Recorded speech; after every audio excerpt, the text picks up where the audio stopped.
Welcome to Follow the Content Leaders, a podcast where we will learn how leaders, entrepreneurs, CEOs, coaches, and consultants use their content in their business strategies. Hi, good morning, everyone, and welcome, Erwan.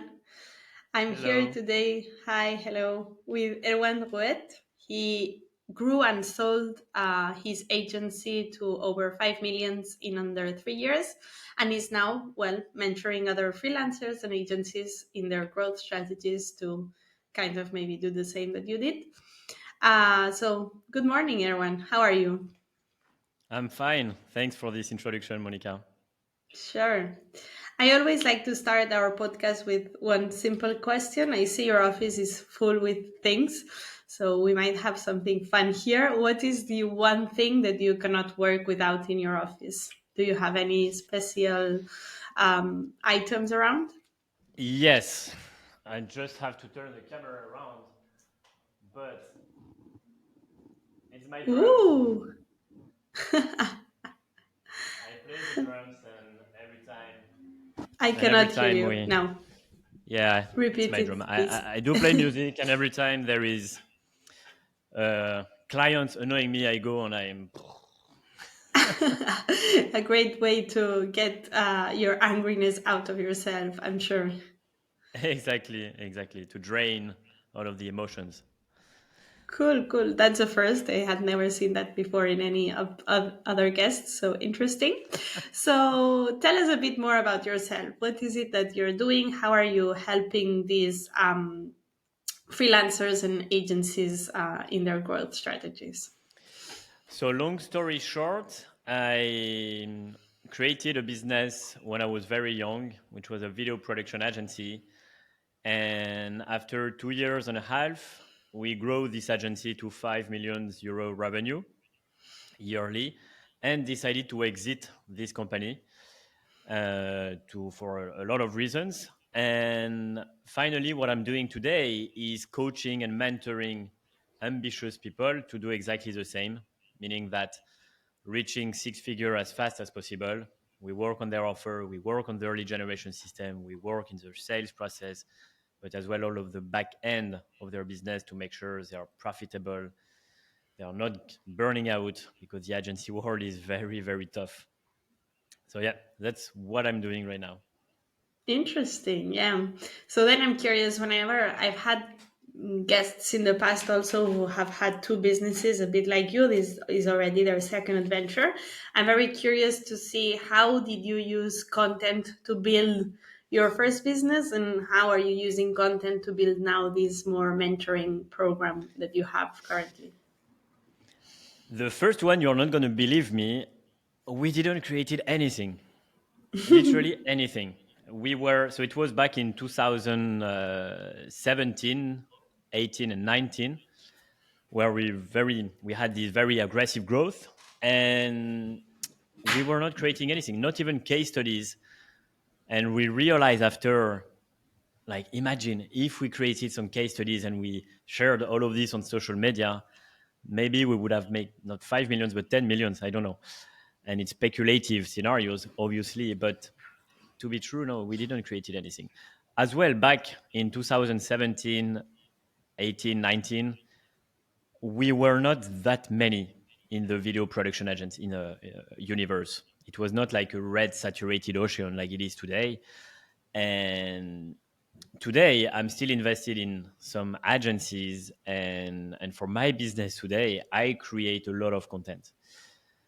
And at the beginning I didn't really enjoy the game of creating like content creation, and I thought like, man, I'm 30-ish more plus old, and I have other things to do than to create content and stuff. But you realize that it's actually not sharing about your life and taking a pictures of your meal, the restaurant, but you need to make some research. You need to run some experiment to be legit and then share valuable stuff to help people, but as well share some social proof case studies, and you inspire people. You It's not to show off or to brag about your story, but it's very to inspire people to do the same. And I'm started to love the game of content creation, and it's absolutely mandatory today in my industry. Absolutely mandatory. I don't know if this answers your Interesting. question. I went all over the place. Yeah, for sure. You just said in your previous business you didn't use it, and right now you're using it, which is kind of what I expected too. Is it something then? Would you say you kind of regret not starting to make content back in the days because that would have made you stand out more, or you're fine with how things went, and how do you look at that time? Like my rational self is going to tell you I do not regret anything, and the story was quite nice at the end. But sometimes I'm wondering if only I worked at least on my personal branding back in the time. I think today promoting my mentoring and coaching program will be much easier. Mm-hmm. And it's actually what Naval Ravikant mentioned in this book. You definitely need to work on your personal branding as soon as you can, if you have obviously the ambition of sharing stories and helping others. And yeah, definitely, if in 2017 I was sharing about what's inside, like the insider story of growing an agency, the ups and down, the struggle, the wins, all the Mm-hmm. beautiful story we had with employees, and yeah, definitely would have been super helpful today. Yeah, I mean, maybe it's not a regret then, but a wish that you would have started earlier. And just as you said, right, the agency world was not as saturated, and same happens with like kind of the creator world or the content Hmm. world. It was not at all as saturated as it is now. So probably you would have gotten some results there, but that's fine. You're doing it now, which is already putting you ahead of the curve. So congrats on that. You also mentioned that you kind of hated it, the content creation process at the beginning. I'm interested on diving a bit deeper into that. What parts did you hate the most, and what parts did you hate the least, let's say? Very good question. I think I didn't have a good idea of what content creation, and for me, it was sharing my life on Instagram. And I was like, I'm never going to do that. I don't want to do that." And actually, this linked as well to unconsciously, I think I was scared of exposing my ideas to the world, because as soon as you expose a piece of content with your ideas, it's very personal things. Because I'm not using ChatGPT or stuff, I'm really conducting research and sharing stuff that I truly believe in. But then you're exposing all of this to criticism. And Mm-hmm. are you willing to, do you have the courage to expose your idea to criticism? If yes, then go for it all in. If not, maybe make sure that you're ready to dive into this universe, because it's nothing against you, but you're going to get a lot of people from all around the world checking what you're publishing. So, most probably, Yeah. that was the reason why I was very scared.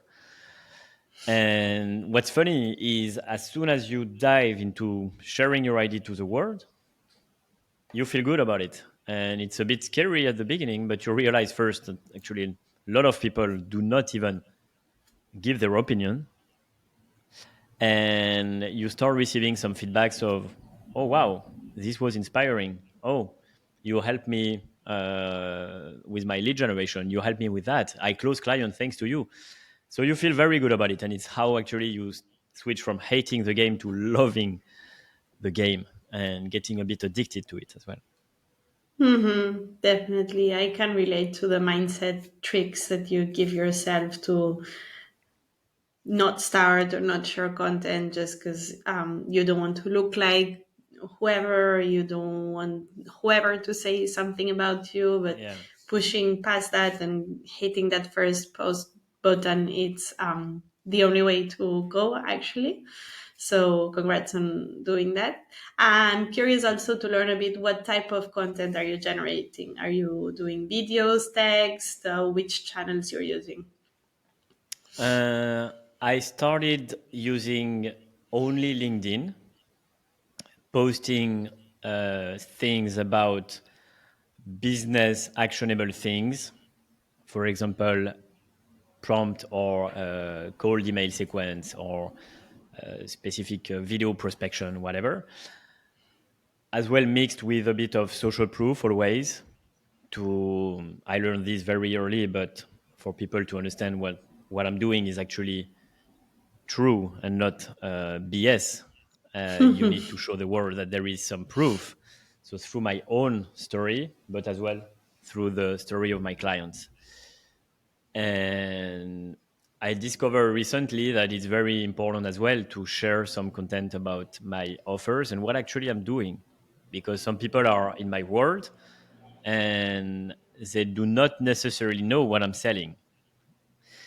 And so Mm-hmm. I'm adding this small touch sometimes, like, hey, this is what I'm doing, mixed with a bit of personal story or how I help clients, for people to understand what's my offer, what I'm actually selling. And recently, a few months ago, we launched a YouTube channel where I'm sharing a maximum of educational content. Mostly 100% is educational content, where I want to share stuff to agencies owner, freelancers, with one idea in mind, is to help them, and in exchange to bring them in my world. And this so far is very interesting, and especially in terms of sales conversion.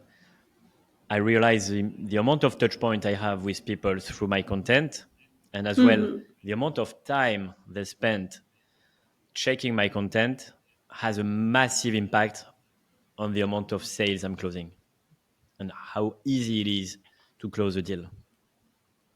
Yeah, definitely. They used to say that we needed, I think it was 7 touch points to actually buy services or products from someone. I think now it's up to like 20 or 25 touch points that you need for someone to actually win Wow.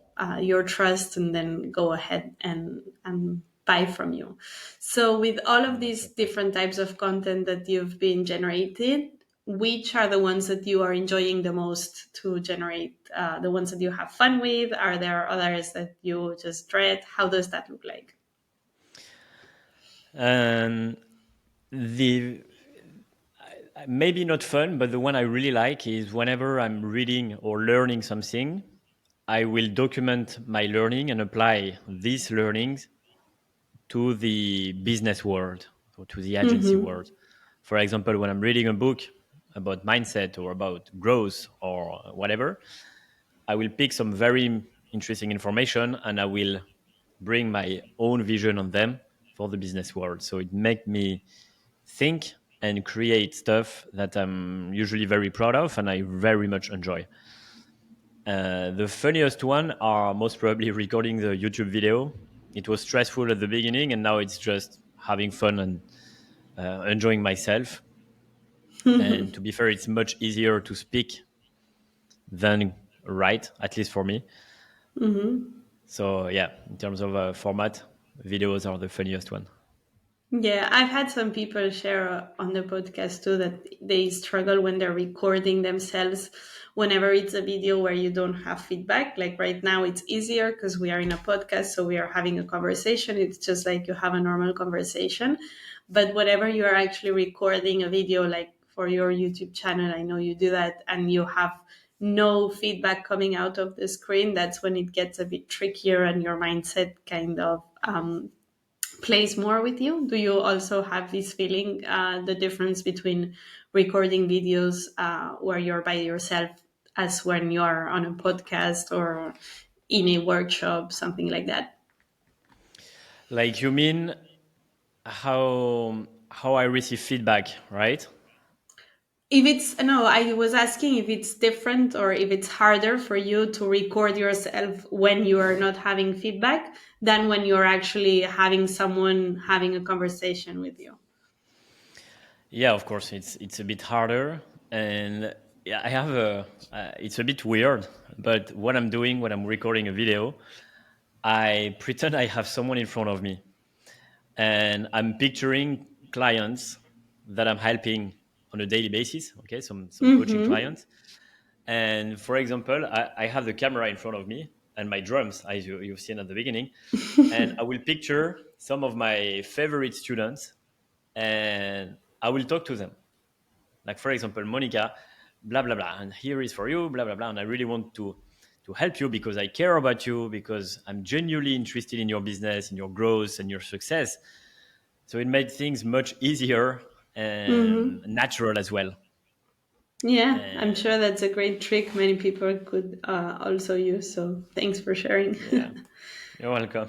Feels like a bit of a weirdo sometimes, but it's actually how it is, and you get used to. Yeah, I mean, it reminds me of the trick of like when you're having to give a public speech, and back in the days they used to be like, imagine everyone naked, or imagine like there's only one person in the room just to relax yourself. So for sure, something that I will test and someone else can benefit from. In terms then of all the process that you're doing to create all this content that you're currently creating, do you have anyone helping you? Have you done everything internally? How does that look like? Is it fine to say that we work together or not? I think so. So yeah, all the benefit is not 100% on me, but I have my ideas usually are coming from me because I know what like my business stuff and everything I want to share, and I have your help to structure everything. So through your copy coach Hmm. program, where which is very fantastic for me because I just drop my ideas on my content scheduler and you revise and give me your opinion on everything because I'm very bad in this, and and that's it. Yeah. And in terms of your video, you've also have help Oh yeah. there. How has that looked like? Yeah, videos. I come up with the main ideas as well. I had helps with scripting to make sure we respect a specific format as well. I record the videos and then I have a team doing all of the edition, scheduling, SEO on YouTube because it's a lot of work and technical work that I don't know anything about and I absolutely don't want to learn. So, Hmm. and it's quite cheap today with all of the tech and software there is to have people helping you with all of this aspect of video editions. Yeah, and then I'm curious. Let's leave me out of the equation for the next question, but the other people that you've had helping you, when you've looked to hire someone to help you with your content, what was the number one quality that you were looking on them to have? I was checking their content.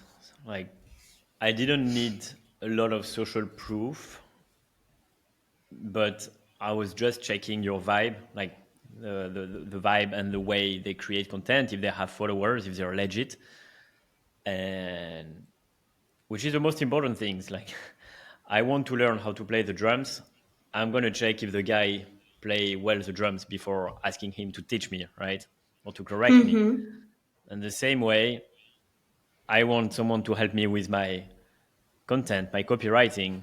I'm gonna check what you do, and if I'm in love with what's happening in your universe, in your world, I'm gonna believe in you. Mm-hmm. So important, right? Many times, content creators or people who help other people create content, they're so busy creating the content of others that they forget to actually create their own content. And it is crucial for you to build the trust that you need from clients to actually hire you. So funny Absolutely. that you mentioned that. Great. So then, yeah, sorry, you were going to say something? No, and it's one of the basic business advice for people. If you want them to believe and trust you, you need to make sure you're excellent and you're the best in what you're doing. Mm-hmm. Like if you're a Yes. copywriter, if you're a ghostwriter, if you're a YouTube manager or whatsoever, or a business mentor, you need to have something very strong and you need to be the best and amazing at what you do. If not, in my opinion, you're not going to get very far away. Definitely. And having a place to test strategies or test formats, it's great. And the best place to like make mistakes will always be your profile, just because you will be able to learn from those mistakes and then not make them in your clients' profiles, which is always helpful. Absolutely. Yeah. Good. So thank you so much for joining us. I just want to ask you one last question that I always ask my guests too, and that is, I can see you have lots of books behind you. So what would you say it's the one book that has impacted you the most? The letting go. Actually, both, all of them. But if I have to choose one, is the letting go, because in business growth, depends on how far you want to go. But every time you're growing, you're going to face new challenges, new problems, and it's going to be a mindset battle with yourself. And most of the time, we overthink everything, and overthinking things create wrong emotions, triggering the wrong actions, most probably giving up, getting burned, or stuff like this. And the power of letting go is very, very, very strong, completely underestimated, in my opinion.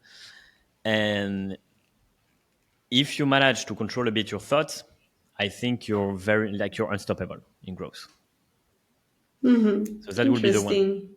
Yeah, you're not the first guest to recommend this book, so Really? for sure something to note. Yes. I want to know the one who So recommended to you.